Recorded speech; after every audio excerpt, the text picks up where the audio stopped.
ó dojú ẹ̀. Ile-ẹjọ ní kí àwọn ọlọpàá fi pampẹ òfin gbé èèyàn mẹfa tí wọ́n lọ́wọ́ nínú ìpolongo okoowo CBEX.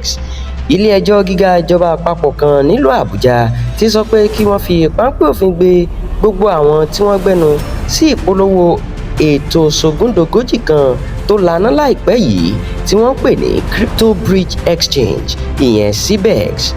Onídàájọ́ Emeka White ló pàṣẹ yìí látàrí ẹjọ́ kan tí agbẹjọ́rò àjọ EFCC Fadilat Yusuf gbé lọ síwájú rẹ̀.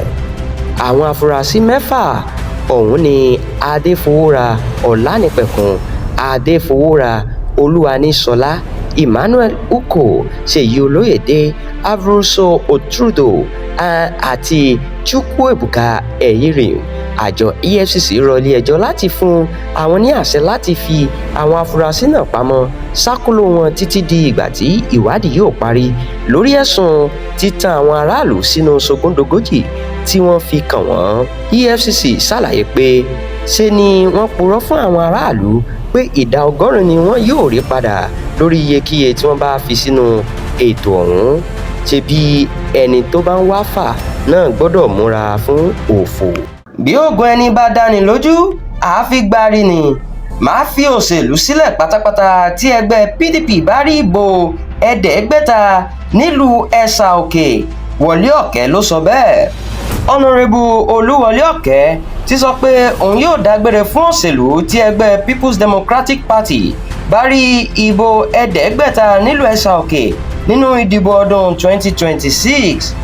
Ọkẹ, ẹni tó jẹ́ ọmọ bíbí ìlú Ẹsa-Oke níjọba ìbílẹ̀ Obokun nípínlẹ̀ Ọṣun, ló wà nílé ìgbìmọ̀ asòfin àpapọ̀ lọ́wọ́lọ́wọ́ níbi tó ti ń sojú àwọn èèyàn Obokun àti Orí Adé. Lẹ́yìn tó kọ̀wé fi ẹgbẹ́ PDP sílẹ̀ ló ṣàlàyé pé ìfẹ́ tí tọmọdé tàgbà agbègbè náà ní sí òun ló fà á tí ẹgbẹ́ PDP fi ń rọwọ́ mu níbẹ̀ láti ọdún yìí wá.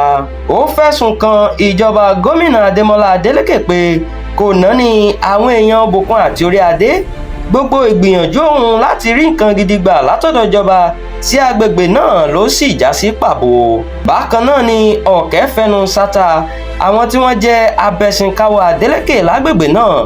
Ó ní owó oṣù gbogbo wọn kò tó owó àwọn ọmọléèwé tí òun ń san. Torí ìrègùn la ṣe ń ṣoore o. Wọle Ọkẹ ní odidi ọdún 12 lòun fi náwó lé ẹgbẹ́ PDP Ọṣun lórí. Bẹ́ẹ̀ ni òun ní àkáǹtì nọ́mbà gbogbo àwọn adarí ẹgbẹ́. Aṣòfin tó ń sojú àwọn èèyàn Obokun àti Orí Adé nílé ìgbìmọ̀ aṣòfin àpapọ̀ ilẹ̀ wa, Ọ̀nàrẹ́bù Wọle Ọkẹ sọ pé àfibi sọlóore ni ẹgbẹ́ òṣèlú People's Democratic Party nípínlẹ̀ Ọ̀ṣun. Ó ní odidi ọdún 12 lòun fi náwó lé ẹgbẹ́ náà lórí ní ìpínlẹ̀ Ọ̀ṣun, tó sì jẹ́ pé lóòrèkóòrè làwọn tí a lè pè ní adarí ẹgbẹ́ náà máa ń gba àlá àti owó ńláńlá látọ̀dọ̀ òun, ṣùgbọ́n ibi ni wọ́n fi sú òun. Ọ̀kẹ́, ẹni tó lo sáà karùn-ún lọ́wọ́ nílé ìgbìmọ̀ aṣòfin àpapọ̀, ló kọ̀wé fi ẹgbẹ́ PDP sílẹ̀ láìpẹ́ yìí. Nígbà tó ń kópa níbi ètò orí rédíò kan, ló ṣàlàyé pé ìwà lóní tó kún ọwọ́ ẹgbẹ́ PDP ní ìpínlẹ̀ Ọ̀ṣun ló fà á tí òun fi kúrò láàrin wọn.